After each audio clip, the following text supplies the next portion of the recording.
Bem-vindos a mais uma aula de ciências e antes de darmos início aí ao quarto volume, recebe aí o meu abraço mais que especial para você, Angel Adriel, Daniela e Letícia Barbosa. Bom, vamos falar aí dos animais invertebrados, certo? Os animais invertebrados são o quê? Aqueles animais que não possuem coluna vertebral, e nem crânio, certo?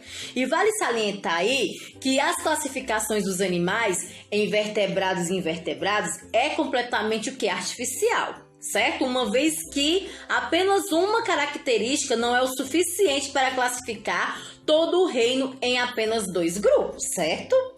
Muito bem. E os invertebrados são o que? Complexo e muitos estão mais relacionados com vertebrados do que com os invertebrados, certo, meus amores?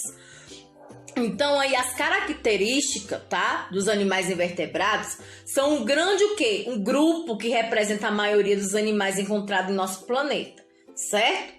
E apresentam o quê? Muitas diferenças entre si, porém algumas características em comum podem ser observadas. São características comuns a todos os invertebrados, a ausência de coluna vertebral e de crânio, certo? Célula do tipo eucariótica, ou seja, suas células possuem núcleo delimitado pela membrana nuclear, certo, meus amores? A nutrição é heterotrófica, ou seja, todos necessitam alimentar-se de quê? De outros seres vivos, não sendo capazes de produzir o quê? O seu próprio alimento, certo? Eles são pluricelulares, ou seja, todos os invertebrados são formados por mais de uma célula, certo? E vale também destacar que a maioria possui tecidos e órgãos. Porém, essa característica está o quê? Ausente de poríferos, certo, meus amores?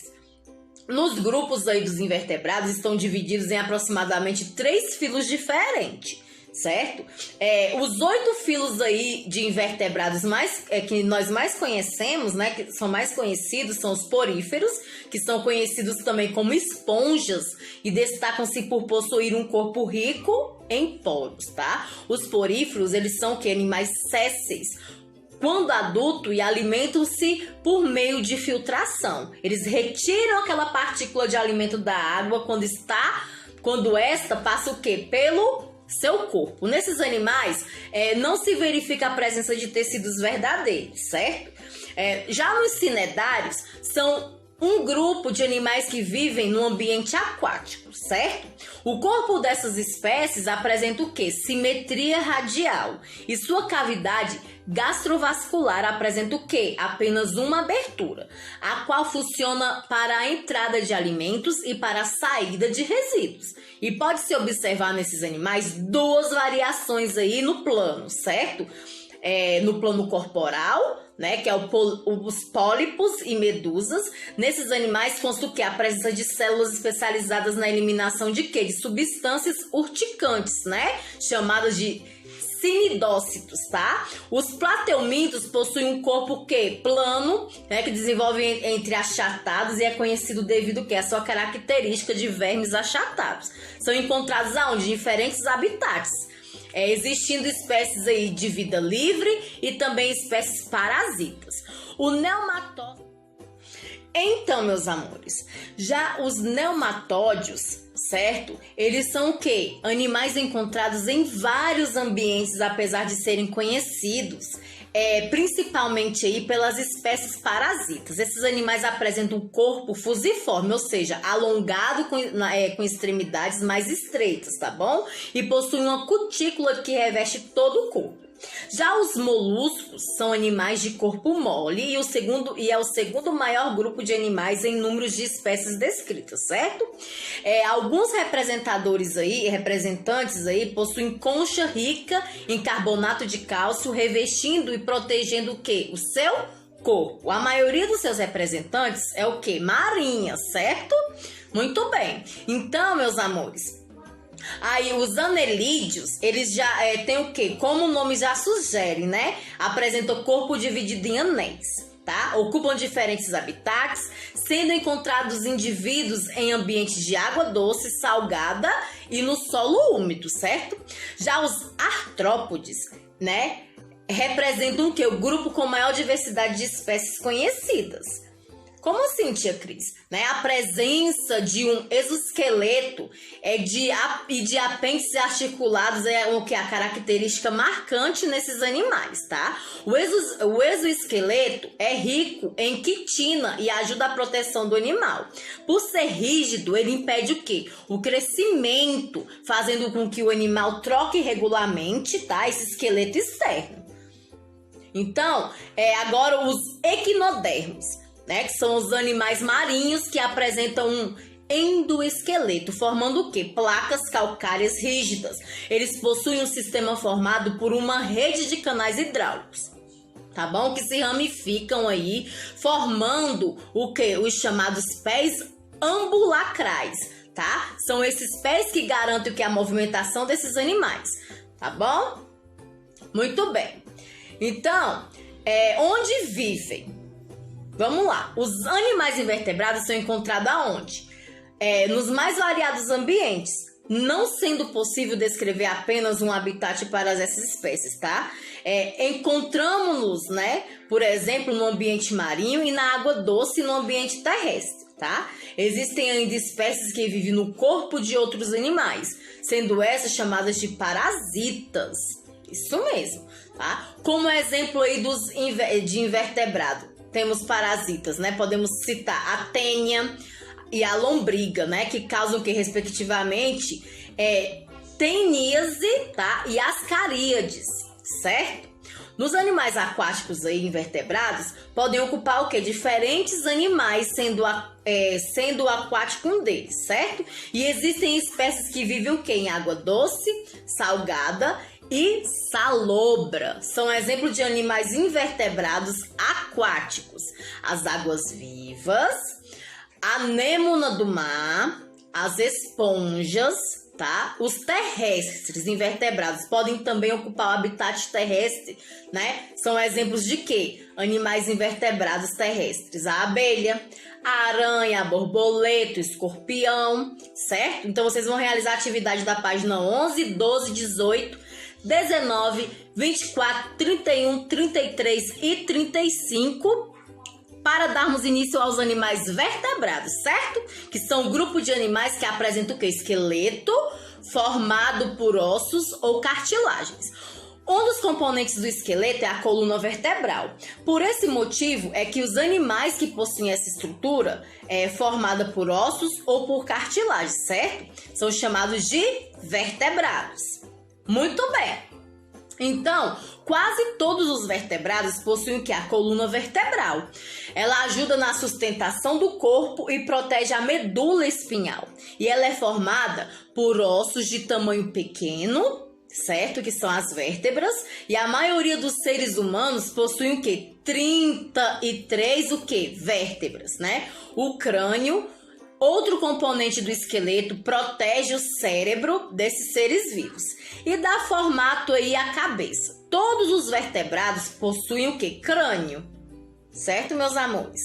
Então, a coluna e o crânio formam o quê? O chamado esqueleto axal, né? A cauda e, além dela, a caixa torácica, né? Formada pelas costelas e também fazem parte dele, né? A caixa torácica protege o que? Algum dos órgãos que se encontram dentro do corpo, tais como o coração e o pulmão, tá? Já os ossos e cartilagem que formam as nadadeiras, certo? Aí que formam as asas, os braços e pernas representam o que? O esqueleto apendicular, certo, meus amores? Muito bem. Graças a tais estruturas, os vertebrados puderam apresentar tamanho corporal maior, certo? E eles passaram também a ter órgãos importantes, mas bem protegidos. Tá? Existem mais aí de 50 mil espécies de vertebrados em todo o mundo, vocês sabiam disso? E esses animais vivem nos mais diversos ambientes, como aquático, de água doce e salgada. Muito bem, isso mesmo. E terrestre, e até mesmo os aéreos, né? Que podem ser avistados em florestas, desertos, em regiões geladas, ou naquelas muito quentes também, né? Como no deserto, certo? E abaixo, vamos ver aí alguns exemplos de peixes. Lampreias, arraias, peixe-palhaço, paulistinha, barracudas, cavalos marinhos e tubarões. Já os anfíbios, nós podemos ter sapos, rãs, pererecas e cobras secas. Já os répteis, cobras de 2 cabeças, serpente, lagartos, tartarugas e jacarés. Já nas aves, os pinguins, os jões de barro, as emas, beija-flores, as galinhas. Já os mamíferos, baleias, cachorros, macacos e nós seres humanos. E as características gerais do peixe, né? Os peixes são animais vertebrados que vivem exclusivamente no ambiente aquático. E possuem o quê? Diferentes tamanhos, formatos e cores, sendo animais de grande importância econômica, certo? Uma vez que são usados na nossa alimentação, em prática como pesca esportiva e também na criação em aquários, por exemplo. Certo? Os peixes possuem o quê? Um sistema digestório completo, com o intestino terminando o quê? Em cloaca nos peixes e cartilaginosos e em ânus nos peixes ósseos, certo? O sistema excretor desses animais é formado por um par de rins. Nos peixes cartilaginosos é excretado principalmente a ureia e nos peixes ósseos observa-se o quê? A eliminação de amônia, certo, meus amores? O sistema circulatório aí, ele é fechado e observa-se a presença de quê? De um coração, 2 cavidades, um átrio e o quê? E um ventríloco. Nesse importante órgão embombeador de sangue circula o quê? Apenas sangue rico em gás carbônico, tá? Que é o venoso. E a circulação nos peixes é simples. Uma vez que o sangue passa pelo coração, apenas uma vez em cada circuito completo pelo corpo do animal. E o sangue faz o quê? Ele entra no coração pelo átrio e segue para o ventríloco e é bombeado em direção às brânquias, certo? Nas quais é o quê? Oxigenado. Esse sangue é levado para o corpo do animal, certo? E o que acontece? E não podemos deixar também de citar os peixes pulmonados, né? Atualmente esse grupo apresenta o quê? Apenas 6 espécies, as quais são encontradas apenas em água doce na América do Sul, certo? Na África e na Austrália. A espécie de peixe pulmonado existe no Brasil e é conhecida como piramboia, certo? Ela é capaz de construir o quê? Galerias que utilizam como abrigo para proteger-se da seca e dos predadores, certo? Muito bem. Então vamos dar continuidade, quer dizer, os peixes também, eles são poderosos e eficientes órgãos sensoriais, como a linha lateral. Essas estruturas localizadas lateralmente no peixe permitem que o animal consiga captar movimentos na água e, consequentemente, evitar o quê? Predadores. Além dessas linhas laterais, os peixes contam com lobos olfativos desenvolvidos que permitem o quê? A percepção de cheiros, e com as ampolas de Lorenzini, que permitem o quê? A captação de correntes elétricas produzidas por outros animais. Tá? Essas ampolas aí são encontradas apenas em peixes cartilaginosos, não pode se esquecer disso, tá bom? Os peixes, de maneira geral, são animais o quê? Ectotérmicos, ou seja, são incapazes de manter a temperatura do seu corpo constante, utilizando o quê? Mecanismos fisiológicos, tá? Algumas espécies, no entanto, são capazes de manter partes do seu corpo mais aquecidas do que outras, né? A heterotermia regional, certo? Conseguindo o quê? Levar a temperatura por meio da produção endotérmica de calor. Atuns e alguns tubarões apresentam o quê? Essa capacidade, certo? E a reprodução dos peixes varia de acordo com cada grupo, né? De grupo para grupo, né? Nos cartilaginosos ocorre o quê? A fecundação interna. Já na maioria dos peixes ósseos ocorre o quê? A fecundação o quê? Externa. Nos peixes ósseos pode-se observar o quê? Em algumas espécies o desenvolvimento indireto com a formação de larvas, tá? E o desenvolvimento de uma fase o que é denominada alevino, certo? Que são adaptações dos peixes ao meio ambiente aquático, né? Que para viver no meio aquático os peixes apresentam o quê? Uma grande quantidade de adaptações, destacando-se a presença de brânquias, certo, meus amores? Muito bem.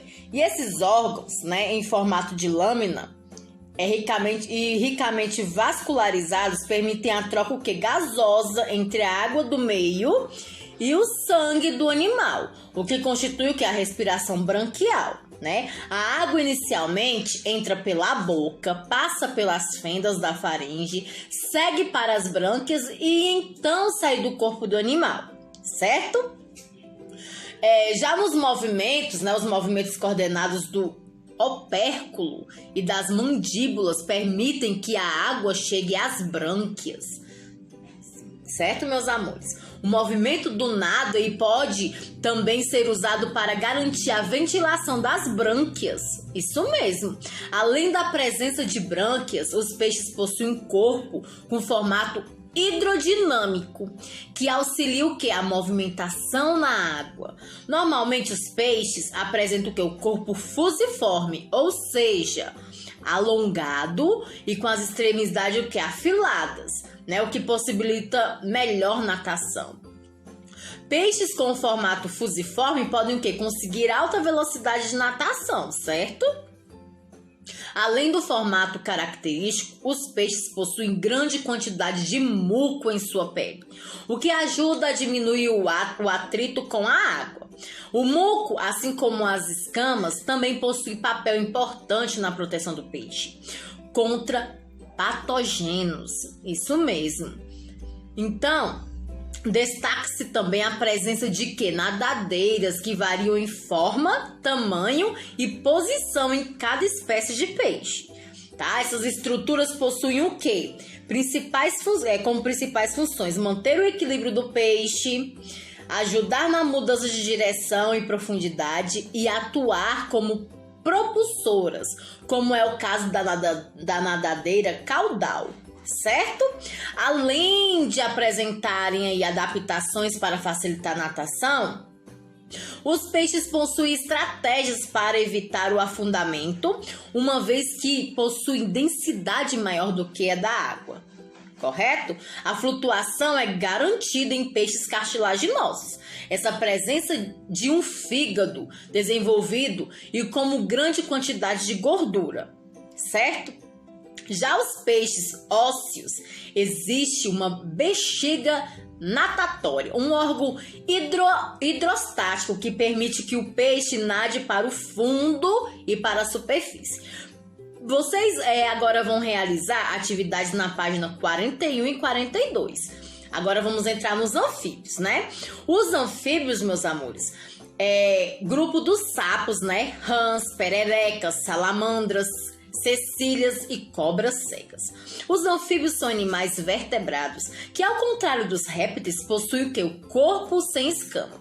Por esse motivo é que a maioria deles apresenta pele lisa, fina e úmida.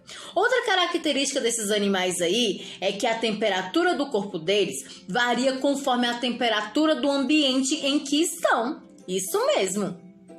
Então, meus amores, os anfíbios, eles vivem geralmente em ambientes úmidos, próximos à água, como a de lagos e represas. Alguns podem ser aí vistos também no interior das matas. Eles se alimentam de pequenos animais como moscas, aranhas, minhocas e até mesmo outros anfíbios ou pequenos mamíferos, certo? Então, eles são divididos em 3 grupos: os sapos, rãs e pererecas. Eles têm 4 patas e não possuem cauda. Além disso, passam por um processo chamado metamorfose, certo? Que será explicado aí, que eu vou explicar agora o que é uma metamorfose, tá? A das cobras cegas e cecílias não possuem patas e o corpo é alongado. Como o corpo delas é liso, sem escamas, não podem ser confundidas com as serpentes nem com as cobras de 2 cabeças, certo? Então, as salamandras, elas possuem o quê? Caudas, né? Corpo alongado e 4 patas. No entanto, não podem ser confundidas com as lagartixas, já que não possuem escamas nem unhas. Certo, meus amores? A maioria dos anfíbios nasce a partir de ovos, mas sem casca. Eles geralmente são lançados em locais úmidos em folhas ou mesmo na água. Neste último caso, alguns sapos, rãs e pererecas, logo após saírem de seus ovos, eles possuem o quê? Um corpo bem diferente dos anfíbios adultos. Eles não têm patas e apresentam cauda. Nessa fase da vida são chamados de girinos, certo? Muito bem. Os girinos, eles possuem o quê? Brânquias e são capazes de nadar, tal como os peixes, certo, meus amores? Alguns dias depois do nascimento, o pulmão dos girinos vai desenvolvendo assim, com suas patas, certo? Ao mesmo tempo, a cauda e as brânquias vão o quê? Desaparecendo, tá? E essas mudanças fazem parte de quê? De um fenômeno da natureza chamado metamorfose, que eu disse que ia explicar, certo? Então, e após sofrer essa metamorfose, os sapos, rãs, pererecas já podem viver o quê? Fora d'água. Eles passam a respirar com a ajuda dos pulmões e também pela respiração cutânea. Certo, meus amores, né? Agora vocês vão fazer o quê? A atividade da página 46 e a questão 5 da página 47, para nós entrarmos nos répteis, né? A classificação reptília é o primeiro grupo de animais totalmente independente da água, certo? Para isso, os répteis desenvolveram o quê? Pele grossa e cheia de escamas, queratinizadas, tá? Para evitar a perda de água. A fecundação aí passou a ser interna em todas as espécies. O embrião a se desenvolver fora do corpo materno, sendo coberto por uma casca dura para evitar que resseque, mas ao mesmo tempo porosa para que haja troca gasosa com o meio ambiente. Certo, meus amores? Os ovos são geralmente enterrados para proteção contra o ressecamento e contra predadores. Isso mesmo. Então, os répteis são animais o quê? Ectotérmicos, pois usam fontes externas de calor para regular o quê? A temperatura do corpo, né? Eles ficam parados ao sol, expondo o máximo possível de seus corpos para atingir a temperatura necessária para um bom funcionamento do corpo. Então, meus amores, após isso, eles se abrigam aí nas sobras ou entram na água, né, para baixar a temperatura corporal, nas sombras, perdão, meus amores, a tia falou errado, né? Os répteis, os répteis que não são crocodilianos, né, o coração é dividido em 3 câmaras, né, e 2 átrios, né, um esquerdo e um direito, e um ventríloco, pois o septo, que devia dividi-lo em 2, é incompleto, tendo assim que a mistura dos sangues arterial, né, que contém oxigênio, e venoso, que contém o quê? Gás carbônico. Já o coração dos répteis crocodilianos é formado o quê? Por 4 câmaras, porém ainda assim ocorre o quê? A mistura de sangue, tá bom? Os répteis têm respiração o quê? Pulmonar. Contudo, para que eles possam passar aí longos períodos embaixo d'água sem respirar, eles invertem, né, o sentido da circulação sanguínea, levando o sangue mais oxigenado para os órgãos vitais, como o cérebro, e o sangue menos oxigenado para os demais órgãos do corpo. Certo, queridos? Então, o sistema digestivo aí, ele é completo, porém não há separação entre o orifício do ânus do sistema reprodutor e excretor, certo? Essa junção aí é chamada de cloaca. Nos répteis peçonhentos, uma das glândulas aí salivares são modificadas para inoculação de veneno. Tá? O estômago dos répteis crocodilianos tem moela com fortes músculos para auxiliar o que? Na trituração dos alimentos. Tá? Os répteis carnívoros geralmente caçam grandes presas, né? E as engole de uma vez ou em pedaços grandes, fazendo com que seus estômagos se dilatem, sendo a digestão o quê? Feita devagar para causar seu baixo metabolismo. Por causa disso, eles conseguem ficar semanas ou até meses sem se alimentar, certo? Que é o caso das cobras, né? Os excretas são o quê? Filtrados diretamente do sangue pelos rins. Como os répteis evitam a qualquer custo a perda de água, eles excretam ácido úrico, ou seja, aquela excreta pastosa por conter pouca água, né? Pela cloaca.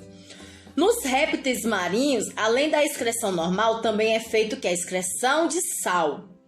Certo? O excesso de sal retirado aí do sangue é levado para as glândulas excretoras do sal, que ficam o quê? Na área dos olhos ou do nariz. Certo, meus amores?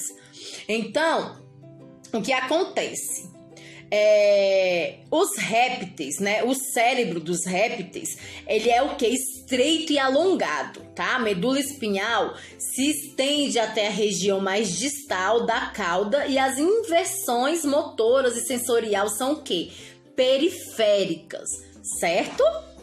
Muito bem. Já a glândula pineal, localizada no topo da cabeça, serve como o quê? Como órgão fotorreceptor, identificando variação o quê? Luminosa.